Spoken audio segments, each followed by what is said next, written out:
Doctor Mohammad ইউনূসের উদ্দেশ্যে এখান থেকে আমরা আওয়াজ তুলছি যে যতক্ষণ অব্দি পার্বত্য চট্টগ্রাম ভারতের অন্তর্ভুক্ত না হয় ততক্ষণ অব্দি সেনাবাহিনী পার্বত্য অঞ্চল থেকে প্রত্যাহার করতে হবে। 3 নম্বর,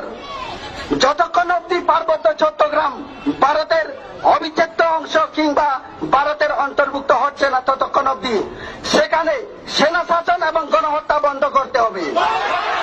না হলে এই আন্দোলন আমাদের জারি থাকবে। আর সেখানে যারা আমাদের ভাই বোন, আমাদের জাতি ভাই, বাংলাদেশ পার্বত্য চট্টগ্রাম, খাগড়াছড়ি, দীঘিনালা, পানছড়ি পার্বত্য এলাকাতে যত সংখ্যক আমাদের ভাই বন্ধু রয়েছে, আমি ওদের উদ্দেশ্যে আওয়াজ তুলছি এখানে